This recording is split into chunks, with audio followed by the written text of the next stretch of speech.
Please, just for an hour, pretend you're my grandson." The old woman's hand was trembling so hard the porcelain cup rattled against the saucer, a frantic, rhythmic tapping that cut through the low hum of the Nebraska diner. She leaned across the cracked vinyl of the booth, her eyes milky with age, but sharp with a terrified, pleading desperation that bypassed my instincts to mind my own business. I didn't know her name yet, but I saw the shadow looming in the doorway. A man in a sharp suit with a smile that didn't reach his eyes, looking for a signature she wasn't ready to give. When she reached out and gripped my forearm, I realized I wasn't just a trucker stopping for coffee. I was the only thing standing between a predator and his prey.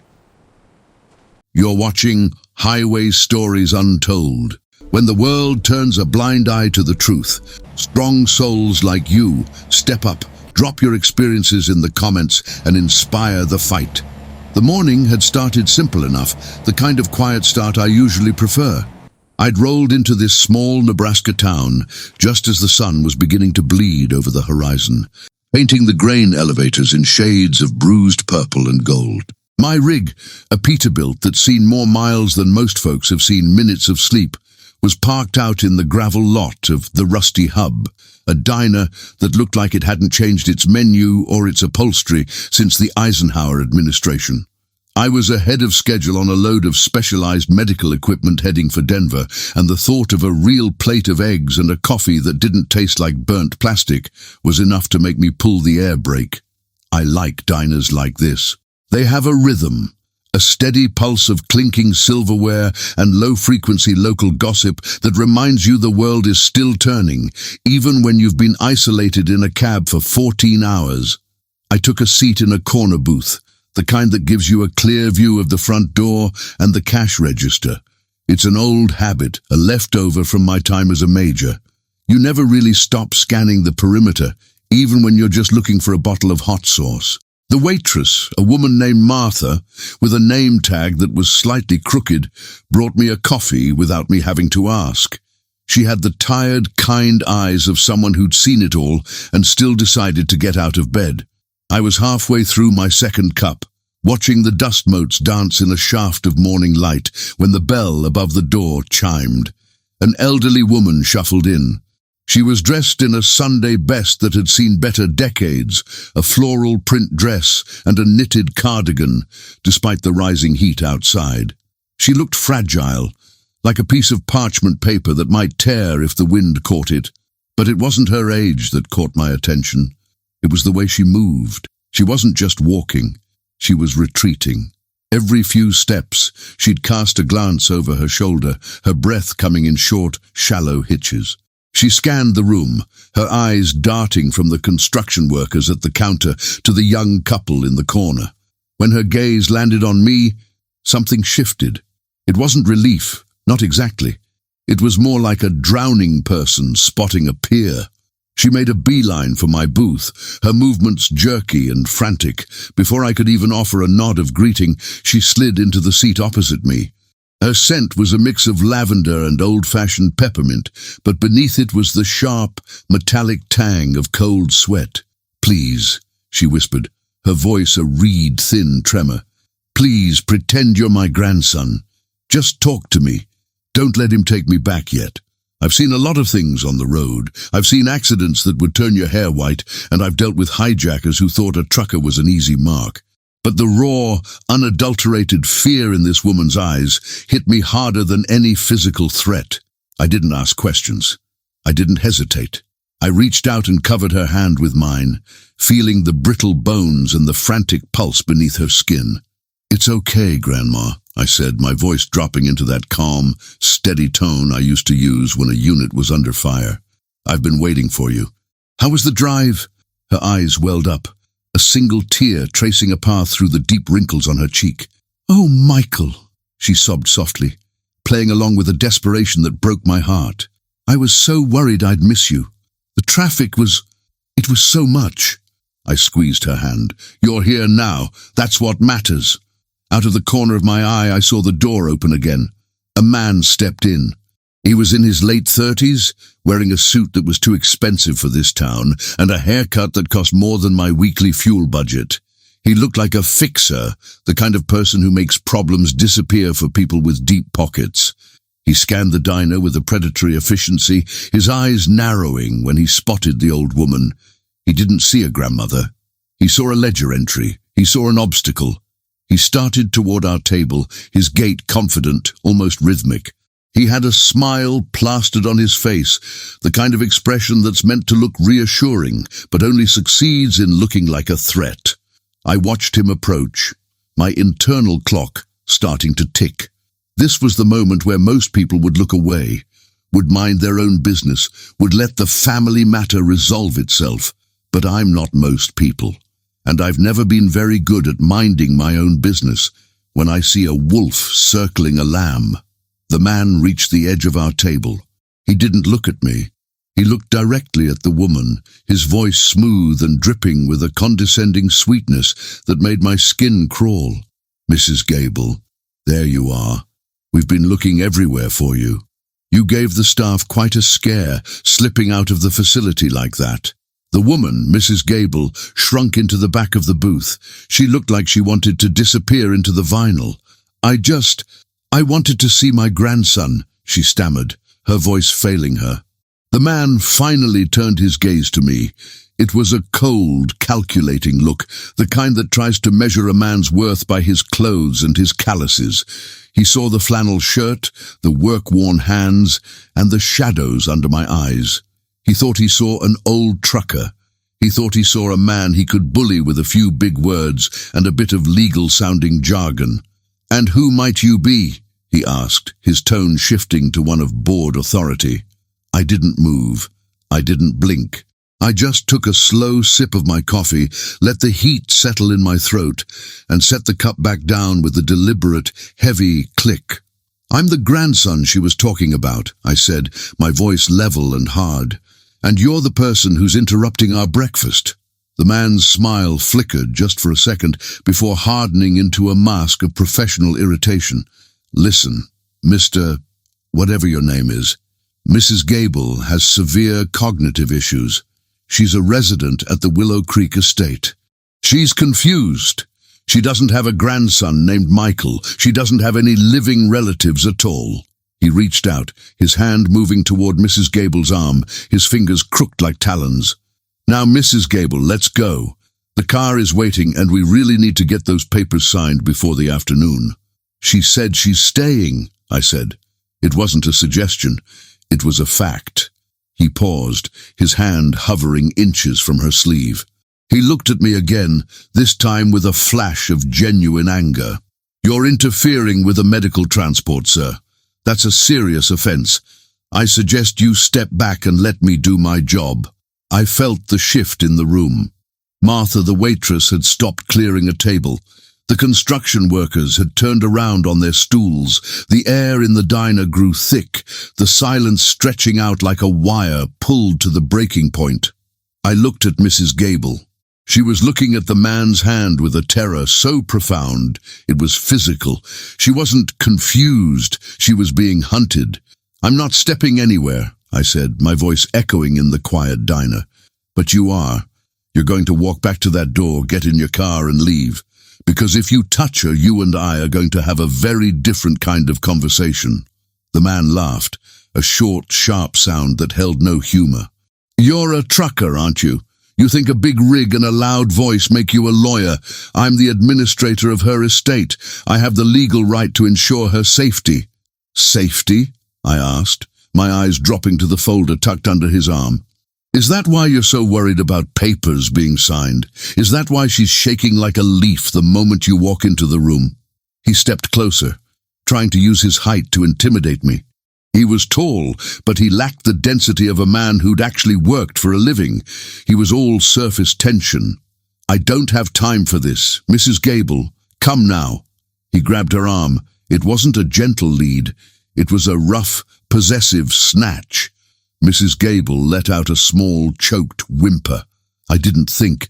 I acted. My hand shot out, my fingers locking around his wrist with the precision of a vice.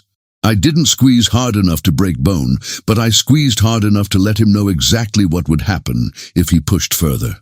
I told you, I said, my voice a low, dangerous rumble. Don't touch her. The man's face went from pale to a blotchy, insulted red, his eyes bulging as my grip tightened. He tried to yank his arm back, but I'm used to hauling shifting loads through mountain passes. His resistance felt like a child pulling against a steel winch.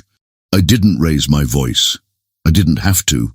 The weight of the silence in that diner did the work for me, pressing down on him until he stopped struggling. He looked around, realized the construction workers were standing up, and Martha had her hand hovering near the landline, and he finally opted for a tactical retreat.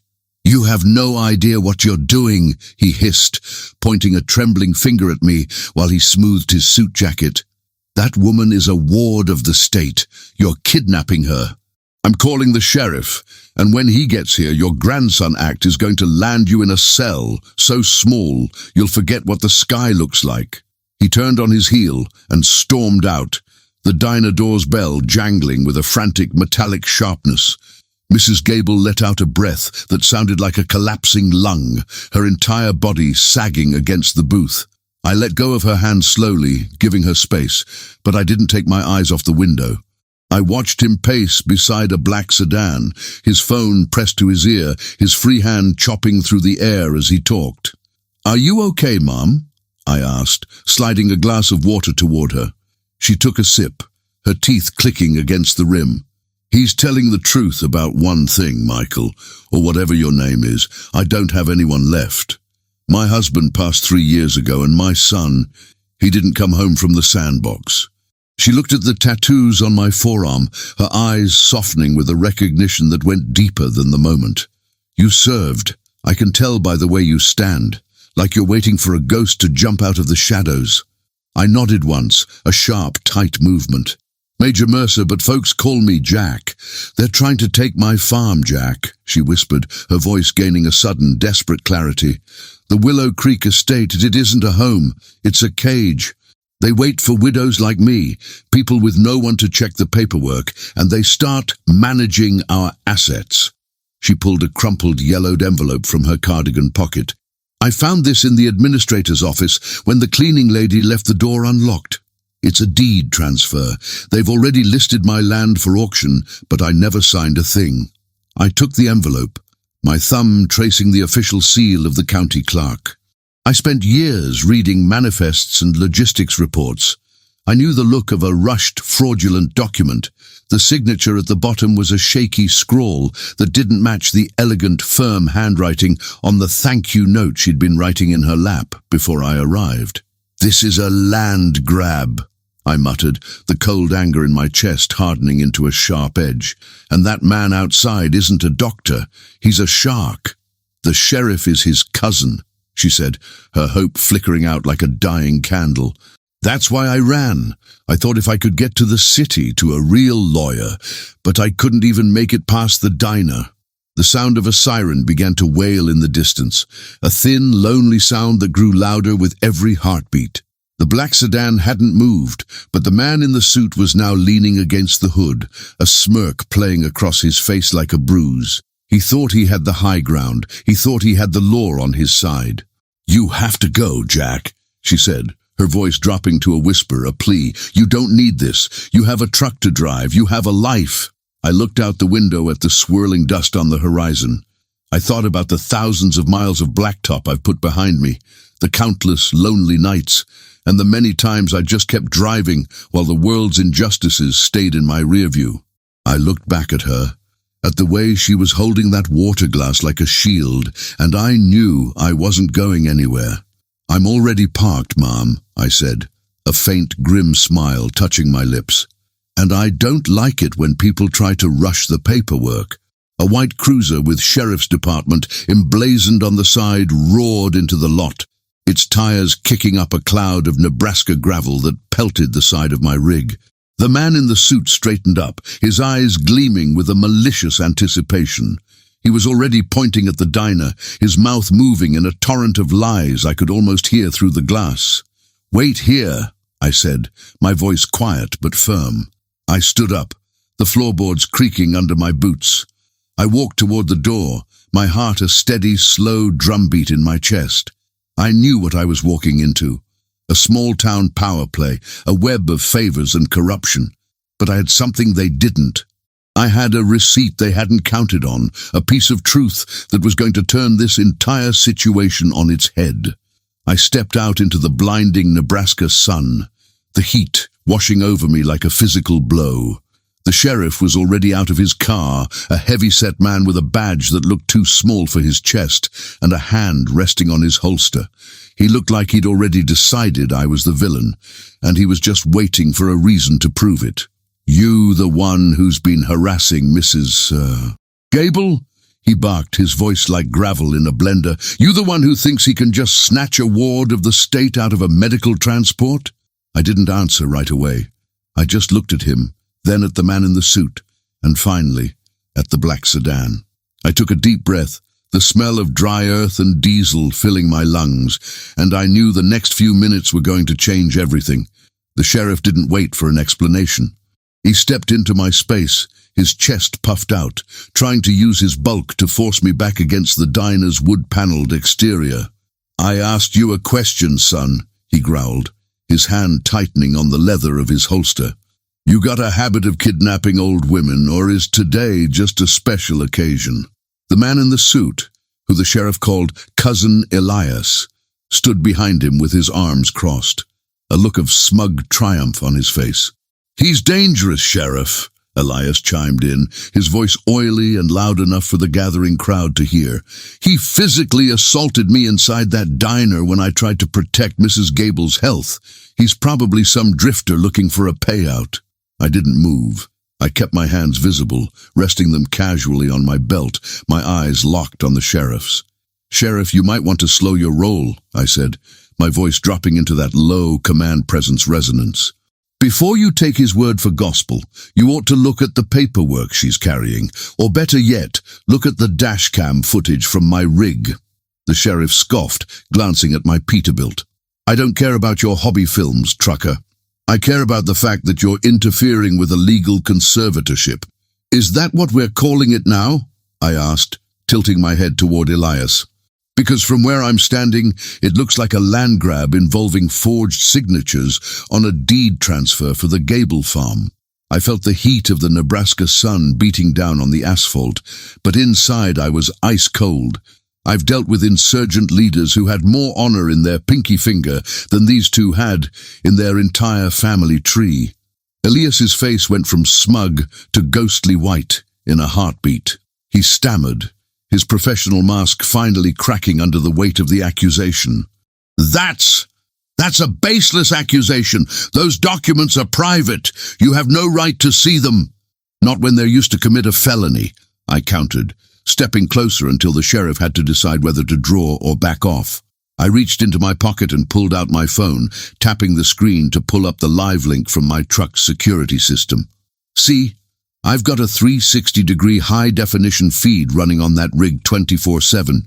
It didn't just catch you grabbing her arm in the diner. It caught your conversation in the parking lot 10 minutes ago. The part where you told the sheriff over the radio that the old bat needed to be handled before she talked to anyone in the city." The sheriff froze. The color drained from his jowls as he realized I wasn't just some fat trucker he could push around with a badge and a bad attitude. He looked at the phone, then at my rig, then back at his cousin. The receipts were undeniable. The audio was crisp, catching Elias's exact words about the auction and the disposable nature of the widow. "You recorded a private radio frequency?" the sheriff stammered, trying to find a legal loophole to crawl through to save his skin. His hand was shaking now, the bravado leaking out of him like air from a punctured tire. "In this state, one-party consent covers any conversation where a crime is being discussed in a public place," I said, stepping forward until I was the one dominating the space. "And since you're a public official discussing the illegal seizure of property and the intimidation of a witness, I'd say the DA is going to be real interested in this private chat." Elias turned to run for the black sedan, his expensive shoes slipping on the gravel. But he didn't realize that the town was smaller than he thought, and news travels fast in a place where people actually look out for each other. The construction workers from the diner had filtered out, their heavy boots crunching on the stone as they formed a silent, imposing semicircle around the parking lot. They weren't moving, but they weren't letting him leave either. "Where you going, Elias?" one of the men asked, a framing hammer hanging heavy at his side, his eyes hard with a sudden protective anger. "We'd all like to hear more about this auction you've got planned for Mrs. Gable's place. My father worked that land with her husband for 20 years. The sheriff looked around at his neighbors, the people who actually paid his salary and trusted him to keep the peace. He saw the faces of men he'd known his whole life, and for the first time, he saw them looking at him like he was a stranger. He looked back at me, his hand finally dropping away from his holster in a silent, heavy admission of defeat. I was misled," the sheriff lied, his voice weak and cracking, the sound of a man who knew his career was ending right there in the dust. "Tell it to the state investigators," I said, my voice cutting through his excuses. "Because I've already uploaded the files to a secure cloud server. If I don't check in by noon to confirm Mrs. Gable is safe and her property rights are restored, those files go straight to the Attorney General's office and every news station from here to Omaha." Elias was hyperventilating now, leaning against his car, as the reality of a federal fraud investigation began to settle in. He looked at Mrs. Gable, who was standing in the doorway of the diner, supported by Martha the waitress. The fear was gone from the old woman's eyes, replaced by a quiet, steely dignity that no amount of expensive suits or forged papers could ever take away.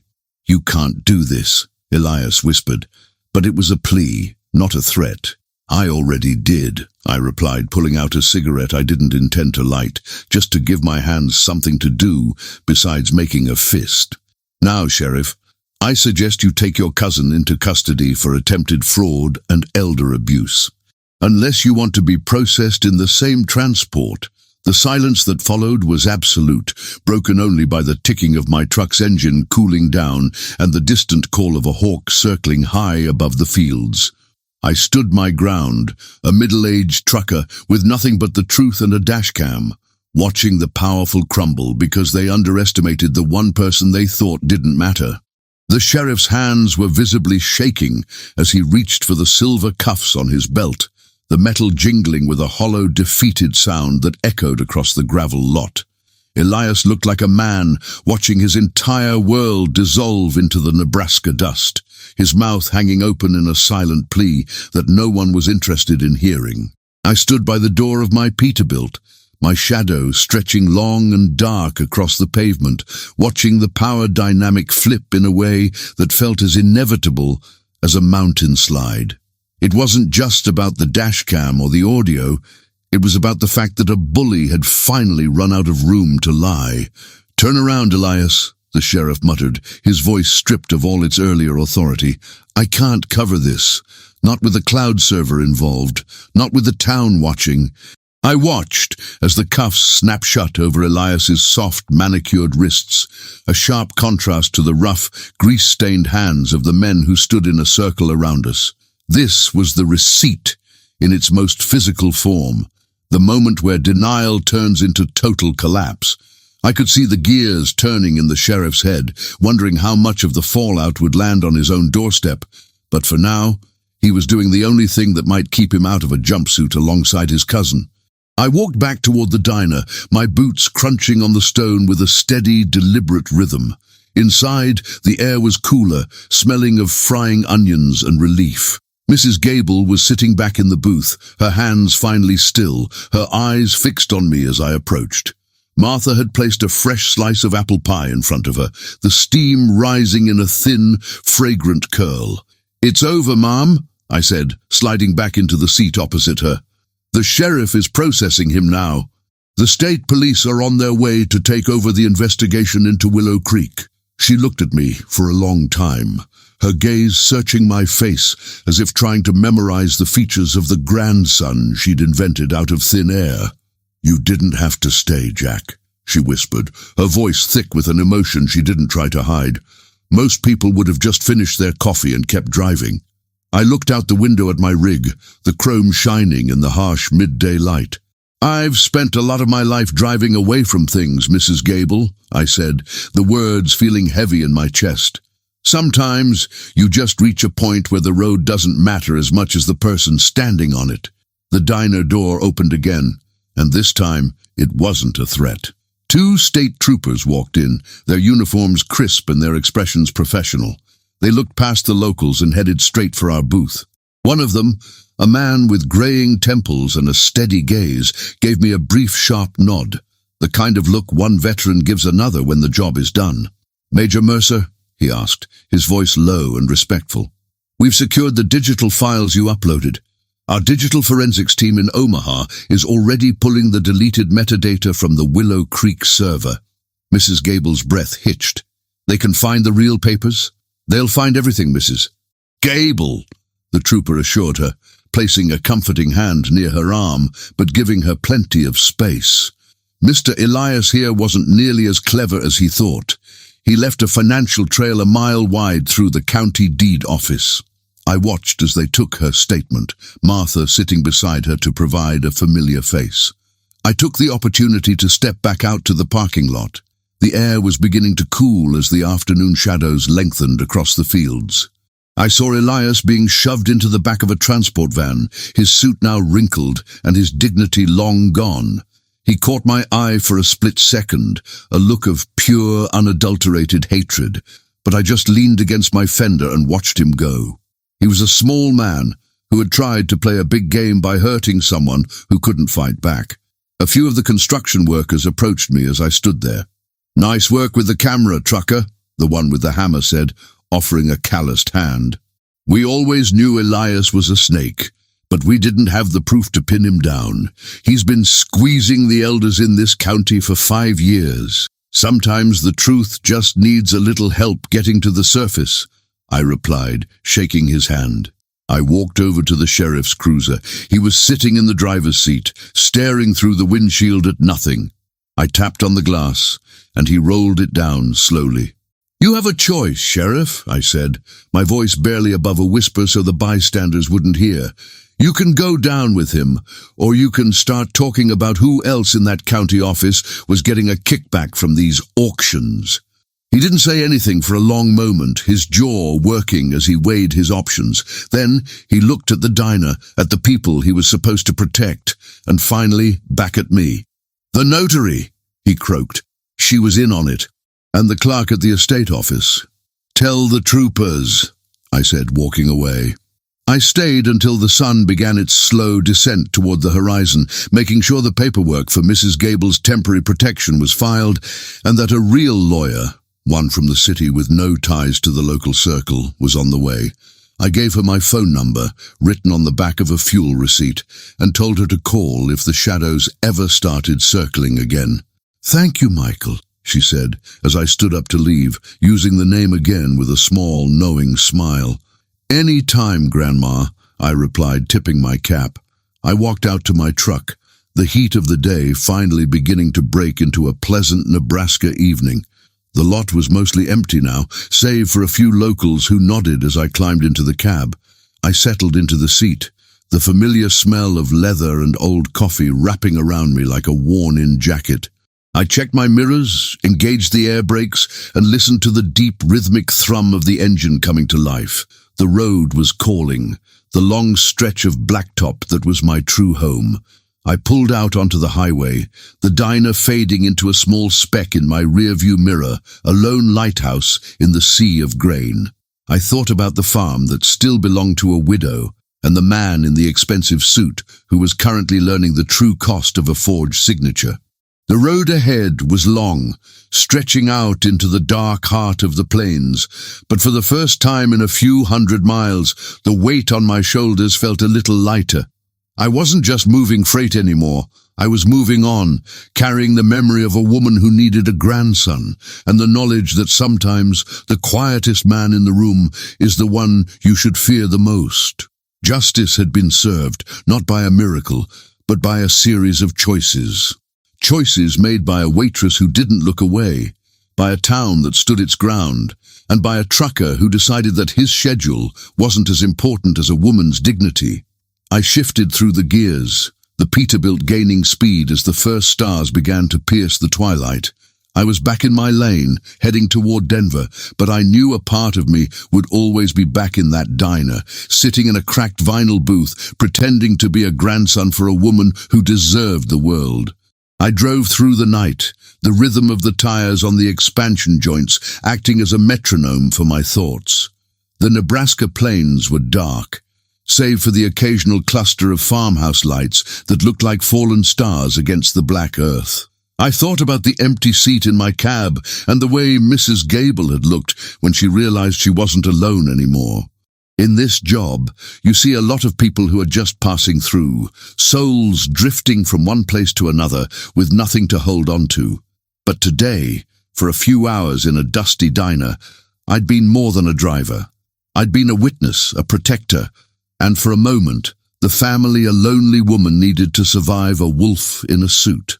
Justice doesn't always come with a gavel and a robe. Sometimes it comes in a Peterbilt with a dashcam and a man who's tired of seeing the weak get trampled.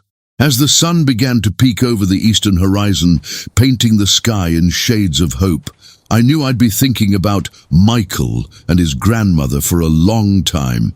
It's a heavy thing, carrying the truth, but it's the only thing that keeps the wheels turning in the right direction. I'm just a trucker, but tonight the road felt like it led somewhere that mattered. Before you go, hit that subscribe button and join us for more stories like this. Then tell us in the comments, honestly, if you were in that situation, what would you have done? We're building a community here of people who believe in honor, the truth, and looking out for the person in the lane next to you. I'll see you on the next haul. Stay safe out there.